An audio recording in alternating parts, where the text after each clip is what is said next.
चरचला की आवाम के लिए खुशखबरी। एसआर मोटर ड्राइविंग स्कूल की जानिब से हर साल की तरह इस साल भी समर स्पेशल ड्राइविंग क्लासेस का आगाज हो चुका है। ये क्लास सुबह 6 बजे तक शाम 6 बजे तक चलाई जाएगी। मजीद तफसीलात के लिए 9948877928 या फिर 9030141928 पर रब्त पैदा करें। अस्सलाम वालेकुम नाज़रीन, NH टीवी में आप सभी का इस्तकबाल है। पार्लिमानी इंतखाबात के पेश नज़र कोत्ताकोटा बल्दिया मुस्तखर में BPR गार्डन में BRS पार्टी महबूब नगर MP उम्मीदवार मन्नी श्रीनिवास रेड्डी की हिमायत में साबिक़ रुकने असेंबली आला वेंकटेश्वर रेड्डी के ज़ेर एहतमाम BRS पार्टी कारकुनों के खुसूसी इजलास मुनक़िद हुआ। इस मौके पर MP मन्नी श्रीनिवास रेड्डी, साबिक़ रियासती वज़ीर निरंजन रेड्डी, साबिक़ अराकीन असेंबली आला वेंकटेश्वर रेड्डी, चित्तम राम मोहन रेड्डी के अलावा राजेंद्र नगर, अंजయ్య यादव व BRS कायदीन व कारकुन मौजूद थे। మీకు అన్ని తెలుసు। ఇవాళ నేను కానీ ఇక్కడ ఉన్న వక్తలు కానీ నిరంజన కానీ ఎంపీ గారు కానీ మాట్లాడేటివి మీరు ఒక్కొక్కరు ఒక 100 మందికి చెప్పేటట్లు ఉండాలి। ఏ విషయం అయితే విన్నామో, ఏ పాయింట్ అయితే మేము చెప్తున్నామో ఆ పాయింట్ మీ ఊర్లలో 1కి 10 సార్లు జనాల చెవుల్లో చెప్పగలిగితే, జనాల్లో మనసుల్లో నాటేయగలిగితే, ఇప్పటికే చాలా గ్రామాల్లో బాధపడతా ఉన్నారు। అరే కేసీఆర్ గవర్నమెంట్ ఓటుది అనుకోలేదు, ఇట్లా జరిగిపోయా। ఇంతకుముందు బావన్న మాట్లాడుకుంటా చాలా మంది కొంతమంది నారాజుగా ఉన్నారు, వాళ్ళు పెద్ద పెద్దోళ్ళు పోతున్నారు, అది పెద్ద పెద్దోళ్ళు పోయినంత మాత్రమే టెన్షన్ పడాల్సిన పనిలే। ఒక్కసారి మనం 2009 నుంచి 14 వరకు ఉద్యమం ఎట్లా చేసినామో జ్ఞాపకం తెచ్చుకోవాలి। ఎంత కసి మీద పని చేసినాం, ఆ రోజు మన ప్రభుత్వం లేదు। అందరికీ పేరు పేరున నమస్కారం తెలియజేస్తున్నాను। నేను చిన్నప్పుడు ఇట్లకెళ్ళి పెద్దవేసి ఏం పేరు నీ పేరు ఫోటో తీస్తున్నాను। కొండన్న నేను ఇట్లా నడుచుకుంటూ వస్తున్నా, కొండన్న వచ్చి కలిసి ఏమంటాడంటే కసి మీద, సార్ మనం ఎట్లయినా గెలవాలి సార్, ఎట్లయినా గెలవాలి సార్, మనం మొన్న ఓడిపోయినాం సార్, ఎట్లయినా గెలవాలి సార్ అని 3 సార్లు అనుకుంటూ వచ్చింది ఎప్పటికీ। నేను అనేది కసి ఉండాలి మనకి। మొన్న జరిగిపోయింది, చిన్న చిన్న మిస్టేక్స్। నేను మాట్లాడేదంటే ముందు చాలా మంది మాట్లాడారు, ఇంతకుముందు అంజన కూడా మాట్లాడాడు। జరిగిపోయిన దాని నుంచి మనం గుణపాఠం నేర్చుకోవాలి। అంత బాగానే ఉంది అనుకొని మనం గ్రామాల్లో తిరిగేటప్పుడు 100ల మంది ఉంటుంది, కొత్తకోటలో మీటింగ్ పెడితే అడిషన్ వస్తే ఒక 40,000 మంది వచ్చి, కేసీఆర్ గారి మీటింగ్ దేవరకాయలో పెడితే 70,000 మంది వచ్చి, ఉచితం కాదు 5 గంటల పాటు కేసీఆర్ గారు వెయిట్ చేసి హెలికాప్టర్ రిపేర్ అయితే మనం ఏమనుకుంటాం, 5 గంటల పాటు 60,000-70,000 మంది ఓపికతో కూర్చున్నారంటే ఎంత ప్రేమతో ఉన్నారు కదా అనుకున్నాం। ఇంకా గెలిచినాక కానీ మనం నిర్లిప్తంగా ఉన్నాం। 100ల మంది ఉన్నా కూడా అవతల 10 మంది లేనివాడు కూడా ఇంటింటికి తిరిగిండు, కాలు మొక్కిండో ఏం మొక్కిండో కానీ మనం నిర్భయత కొట్టిండు। చిన్న పొరపాటుతోటి ఇవాళ 5 ఏళ్ళు సఫర్ అవుతున్నాం। దాంట్లో మీ తప్పు ఉండొచ్చు, మా తప్పు ఉండొచ్చు, ఏదున్నా కూడా మనం సరిదిద్దుకోవాలి। ఎప్పుడైనా సరే గ్రామాల్లో అందరం కలిసి ఉండాలి। పార్టీ అంటేనే అందరిది, మండల్లో కూడా అంతే, అందరు ముఖ్యులు ఇలా పార్టీ ఉంటేనే నేను 2 సార్లు ఎమ్మెల్యేగా గెలిచిన, మీ అందరి ఆశీర్వాదం, కేసీఆర్ గారి ఆశీర్వాదం, ప్రజల ఆశీర్వాదం। పార్టీ ఉంటేనే వేదిక మీద ఉన్న సర్పంచులు, ఎంపీటీసీలు, ఎంపీపీలు, జెడ్పీటీసీలు అయ్యారు। ఒకసారి పదవి వచ్చేసరికి మనం గ్రూపులు మెయింటైన్ చేసుకుంటూ పోయేసరికి నష్టం జరిగింది। అలా నష్టం ఎవరికి జరిగింది? నాయకులుగా వీళ్ళు వాళ్ళకు కాదు, నాయకులుగా మాకు కాదు। నష్టం ఎవరికి జరుగుతుంది? గ్రామాల్లో ఉండే కార్యకర్తలకి। వాళ్ళు ఈ 4 నెలలుగా ఎంత కష్టాలు పడుతున్నారో మనం కళ్ళారా చూస్తున్నాం। ఎన్ని కేసులు అయితేనే ఎంత ఇబ్బంది పడుతున్నారు। 10 ఏళ్లుగా ఎంత ప్రశాంతంగా ఉండే ఈ కాన్స్టిట్యున్సీలో 4 నెలల్లోనే ఎంత మార్పు అంటే ఈ మార్పు కనిపిస్తా ఉంది। అందుకే ఇప్పుడు మనకు ఒక మంచి అవకాశం వచ్చింది। పోయిన దాన్ని మళ్ళా ఏదైతే పోగొడుతున్నామో ఆన్ని దేవులాడుకోవాలన్నట్లు ఇవాళ ఎంపీ ఎలక్షన్లు వచ్చినాయి, మొన్న ఎమ్మెల్సీ ఎలక్షన్లు కూడా బ్రహ్మాండంగా మనం గెలవబోతున్నాం కాబట్టి కావాలని ఆ కౌంటింగ్ కూడా ఆపడం జరిగింది। ఎందుకంటే గెలుస్తున్నామన్న మూవ్మెంట్ వస్తే ఇంకా పార్టీ ఇంకా ముందలిపోతుందనే కోట్ల కేసేసేది ఆపిలు జూన్ 2 తారీఖు వరకు। అందుకే ఇవాళ ఎంపీ ఎలక్షన్లు మన్నే శ్రీనివాస్ రెడ్డి గారికి ఎంత ఇంపార్టెంటో మన అందరికీ, మీ అందరికీ కూడా చాలా ఇంపార్టెంట్ అది। ఆయన ఒక్కరి కాదు, అది ఇలా 7 నియోజకవర్గాల గెలుపది ఆయన ఒక్కటి గెలిస్తే, ఆయన ఆయన ఒక్కడు గెలిస్తే రేపు మీ స్థానిక సంస్థల ఎన్నికల్లో సర్పంచులు కానీ ఎంపీటీసీలు కానీ రేపు ఎంపీ ఎలక్షన్ లో మీ ఊర్లో మెజారిటీ వస్తే ఆటోమేటిక్ గా రేపు సర్పంచులు ఎంపీటీసీలు మన పార్టీ వాళ్ళు గెలిచే అవకాశం ఉంటుంది. పోయినసారి స్థానిక సంస్థల ఎన్నికల్లో ఈ నియోజకవర్గంలో 100% మనం అన్ని పార్టీకి సంబంధించిన వాళ్ళు గెలిచినాం. ఈసారి కూడా అట్లా గెలవాలంటే జరిగిన తప్పులు మళ్ళా జరగకుండా కసి మీద ఎట్లా పనిచేయాలి, పార్టీ క్యాడర్ని ఎట్లా కాపాడుకోవాలి, రాదు అనుకున్న ఓటును కూడా ఎట్లా తెచ్చుకోవాలి, గదే మనం చేయాలి. పోయినసారి ఎలక్షన్ లో ఎమ్మెల్యే ఎలక్షన్ ఏం చేసినాం, 10 ఏళ్ళు ఏ విధంగా డెవలప్ చేసినాం కాన్స్టిట్యూన్సీని కానీ జిల్లాని కానీ అది చెప్పుకుంటూ తిరిగినాం.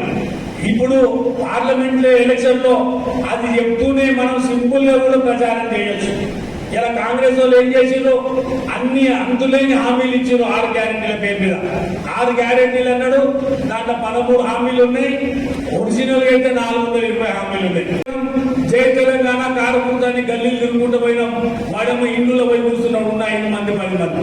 గ్యారెంటీ కార్డు ఇచ్చిండు, సంతకం పెట్టించుకున్నాడు, ఆ గ్యారెంటీ కార్డు చదువుకుంటూ పోయిన వాళ్ళు ఇది వస్తుంది అది వస్తుంది, ఆడపిల్లలకు 2500 వస్తుంది, ముసలోళ్ళకు 4000 వస్తుంది, అవ్వకుంటే అవ్వకు వస్తుంది, తాత ఉంటే తాతకు వస్తుంది, రైతులేమో 10,000 కాదు 15,000 వస్తుంది. ఇలా అలవిగానే హామీలు ఇచ్చిండు. కళ్యాణ లక్ష్మి వస్తుంది, దాంట్లో 1,00,000 వస్తుంది, దాంతో పాటు తులం బంగారం వస్తుంది. ఇలా అవన్నీ సంతకాలు పెట్టించుకునేసరికి నిజంగానే మాకు వస్తాయి, కేసీఆర్ ఇచ్చినవి అన్ని వస్తాయి, దాంతో పాటు ఇవి కూడా వస్తాయి అని చెప్పేసి ఆ భ్రమలో పడి ఓట్లు వేసిరు. ఇవాళ నష్టపోతా ఉన్నారు. 2014 కంటే ముందు తెలంగాణ రాకముందు ఏ కష్టాలు ఉండేనో ఇవాళ మళ్ళా కాంగ్రెస్ వచ్చిన తర్వాత మార్పు అంటే ఆ కష్టాలే మళ్ళీ మనం చూస్తున్నాం. కరెంటు లేక ఇబ్బంది పడుతున్నాం, నీళ్లు లేక ఇబ్బంది పడుతున్నాం, సాగునీరు లేక ఇబ్బంది పడుతున్నాం, తాగునీరు లేక ఇబ్బంది పడుతున్నాం, ప్రతి దగ్గర ఇబ్బంది పడతా ఉన్నాం.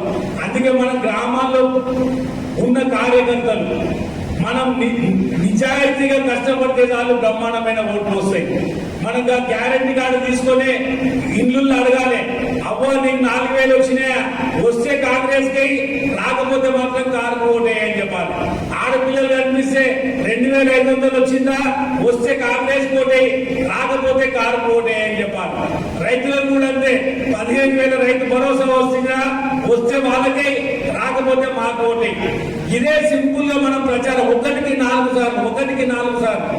మొన్న కేటీఆర్ గారు మన పార్లమెంట్ మీటింగ్ పెట్టినప్పుడు మన నియోజకవర్గానికి సంబంధించి దాసరపల్లి సర్పంచ్ రఘు మాట్లాడిన ఆ రోజు మైక్ తీసుకొని మీరు కూడా ముఖ్య నాయకులు ఉన్నారు. ప్రచారం ఎట్లా చేయాలి, రావు అనుకున్న ఓట్లు ఎట్లా తెచ్చుకోవాలి. ఆ ఊర్లో ఉన్నాయి 900 ఓట్లు, 900 ఓట్లలో 120 ఓట్ల మెజారిటీ వచ్చింది. ఆ ఊర్లో ఎట్లా వచ్చిందంటే చెప్పిన వాళ్ళు, మొదటిసారి మేము ఊర్లో ఇల్లు తిరుగుతుంటే మధ్యాహ్నం వరకే భయమై 30% కూడా ఊరు మాయంపడి లేదని భయమై వచ్చి ఇంట్లో కూర్చున్నారు. కూర్చొని ఉన్న నాయకుల కాడికి ఏం చేద్దామని మళ్ళీ ప్లాన్ చేసుకొని మళ్ళొకసారి పోయారు, మళ్ళొకసారి ఇల్లు తిరిగారు, మళ్ళొకసారి అట్లా 7 సార్లు ఆ ఊర్లో డోర్ టు డోర్ తిరిగారు. అంటే లాస్ట్ ఇంటికి పోతే ఏ సంపూర్ణైనా మీకే కార్కే ఏ సంపూర్ణైనా అనే స్టేజ్ కి తీసుకొచ్చి ఇలా వాళ్ళు లీడ్ తెచ్చుకున్నారు. అంతేందుకు మీకు ఐడియా ఉంటది, పోయినసారి ఒకసారి మనం నాయన నరసింహారెడ్డి గారి అల్లుడు హైదరాబాద్ లో రామ్నగర్ లో నిలబడితే మన ముఖ్యులందరం కూడా దాదాపు 100 మంది ఆడ ప్రచారానికి పోయినాం. మన నాయకులు చాలా మంది 3 ఫ్లోర్లు 4 ఫ్లోర్లు ఎక్కి ఇంటి పై వరకు పోయి ఓటడికి వస్తుంది. అట్లా 3 సార్లు 4 సార్లు వచ్చేసరికి ఆ ఇంట్లో ఇన్ని కానీ మెట్లెక్తో తమ్మి నీకు ఇన్ని దండం పెడతా, నీకు ఓటేస్తా పో, ఎక్కకు ఇన్ని మెట్లెక్కి రావాలి అంటే అట్లా మనం కష్టపడితే అవతలోనికే వస్తుంది. అరే మన పూర్వం జిల్లాకు సంబంధించినంత వరకు ఈ 2 పార్లమెంట్ సీట్లను మనం గెలుచుకోవాలి. కొద్దిపాటి కష్టపడితే 2ంటికి 2 గెలిచేటువంటి వాతావరణం పరిస్థితులు ఉన్నాయి మనకు. రైతుల కోసం మీరు స్వయంగా చూస్తున్నది, మనం ఉపన్యాసాల్లో చెప్పాల్సిన అవసరం లేదు.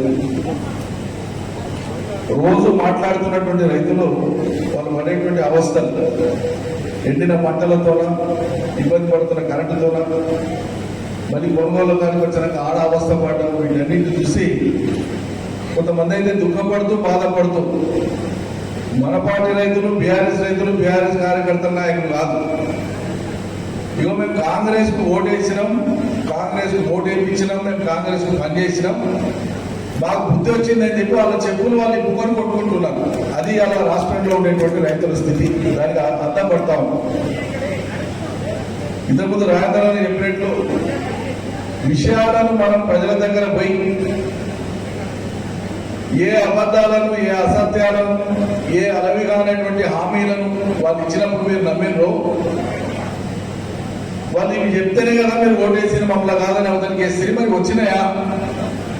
మరి రానప్పుడు మళ్ళీ వాళ్ళనే ఎట్లా నమ్ముతారు? ఈ ప్రశ్న బలం చేయండి, చాలా ఇంటింట్లో చేయండి. తప్పకుండా కాంగ్రెస్ పార్టీలో ఉండేవాళ్ళు కూడా అరే మేము పొరపాటు చేసినామని చెప్పి మనకి వేసే అవకాశం ఉంది. కాకపోతే మనం అలా తట్టాలి, ఇట్లా పోయి తట్టాలి. ఆ తప్పని మనం గ్యారెంటీ చేయాలి. జనానికి చెప్పడానికి వందల అంశాలు అలా మనకు ఉన్నాయి. గాంధీ పర్టినెంట్ అంశం చెప్పాడు, చాలా ముఖ్యమైనది. మనం ఎన్నికలకు పోయినప్పుడు 4 నెలల కింద ఎన్ని పనులు చేసినా, ఒక ఊరికి 500 పెన్షన్లు ఇచ్చినా రానుల్లో 5 ఉంటే 5 వచ్చి గాయ చేసేది. ఇంట్లో శాంక్షన్ అయినా ఇవో వస్తున్నాయి కడుతున్నామంటే దాని మీద రచ్చ చేసేది. రేషన్ కార్డులు పరిమితికి మించి ఇచ్చినా కూడా ఊళ్ళో 4-5 రాకపోతే దాని మీద జనం అడిగేది. అంటే ప్రశ్నలు అడగడం జనం యొక్క పరిస్థితి అట్లా ఉండేది. అంటే ఓ రకంగా మనల్ని ఆత్మరక్షణలో పెట్టినారు. ఇప్పుడు మనకు అది లేదు. మనం కొత్తగా ఇస్తామని చెప్తలేము. 10 ఏళ్ళు ఇచ్చినా మేమేమి ఇచ్చినామో మీ అనుమానాలు ఉన్నాయి. కరెంట్ ఇచ్చిన మాట నిజమా కాదా? సాగునీళ్ళు ఇచ్చిన మాట నిజమా కాదా? పంటల బంధు కొన్న మాట నిజమా కాదా? రైతు బంధు ఇచ్చింది నిజమా కాదా? బీమా ఇచ్చింది నిజమా కాదా? 2000 పెన్షన్ ఇచ్చింది నిజమా కాదా? వికలాంగుల పెన్షన్ ఇచ్చింది నిజమా కాదా? ఇవన్నీ మేము ఇచ్చిన మాట నిజమే కదా. మరి వాడు ఇస్తామన్నటువంటిది మొత్తానికి 100 రూపాయల అబద్ధమే అయితే నిజాన్ని వదిలేసి మళ్ళీ అబద్ధమే మీరు ఎట్లా నిలబడతారు అని చెప్పి మనం ప్రశ్నిస్తుంది. 14 నుంచి మరి కేసీఆర్ గారు ఎన్నో పథకాలను సృష్టించి దేశంలో ఎక్కడ లేని పథకాలను సృష్టించి ఈ స్థాయికి తెచ్చి ఈరోజు ఈ 10 సంవత్సరాల్లో కూడా మనం ఏ విధంగా ఆర్థికంగా బలపడ్డామా లేదా అని ఒక్కసారి ఆత్మవిమర్శ చేసుకోండి.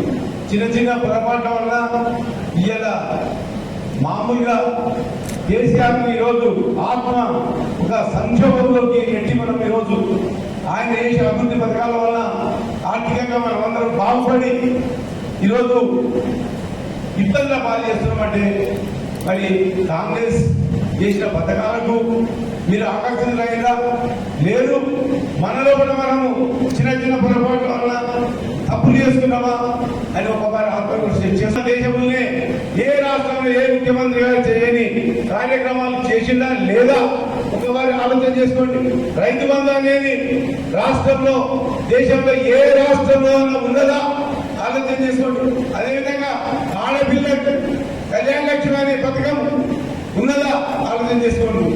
ఎన్ని గొప్ప పథకాలు సృష్టించి ఎందుకంటే ఉమ్మడి ఆంధ్రప్రదేశ్ లో మన పరిస్థితులు ఏ విధంగా ఉండే, మన తెలంగాణ వచ్చిన ఆదాయం అంతా కొల్లగొట్టి ఆంధ్రకి ఇచ్చి మన ఆకర్షణలతో ఇచ్చేసి మనకు నీళ్లు లేక కరెంటు లేక ఇబ్బందులు పాలు చేసి ఈరోజు ఆ రోజులలో తెలంగాణ వస్తే ఏమన్నారు?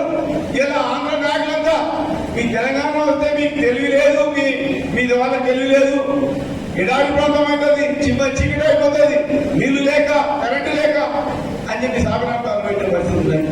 దాన్ని ఛాలెంజ్ తీసుకొని మన గౌరవనీయులు మాజీ ముఖ్యమంత్రి గారు కల్వకుంట్ల చంద్రశేఖరరావు గారు ఏ విధంగా చేసినది ఒక దశల వారీగా ఈరోజు మనం అభివృద్ధి చెందినమా చెందలేదా మన గుండె చేసుకుని మాట్లాడుతున్నాం. దీన్ని ఈరోజు మరి ఏ విధంగా మనము ఈరోజు మరి మధ్యమర్శనమా నిద్రపోయినమా ఎవరికి ఓటేయాలి, ఏం చేసిన వాళ్ళకి ఓటేయాలి అనే ఆలోచన చేసుకుంటాం. ఈరోజు ఈ చీకటి పథకాలకు ఎక్కడో ఈరోజు ఊసేలేదు చెప్పింది కానీ ఏ ఒక్క పథకం అమ్మలేదు. రైతులకు ఏం చెప్పిండు ఇవాళ కాంగ్రెస్ ప్రభుత్వం? అయ్యా నేను ఈ ఖరీఫ్ పంటలకే పండించిన పంటలకు రేటు ఓరు మేము బోనస్ 500 ఇస్తామన్నాడు. ఇచ్చిందా కాంగ్రెస్ ప్రభుత్వం? వాళ్ళు ఇచ్చిందా? ఆలోచన చేసుకోండి. हमारे चैनल को लाइक कीजिए, शेयर कीजिए और सब्सक्राइब करना ना भूलें।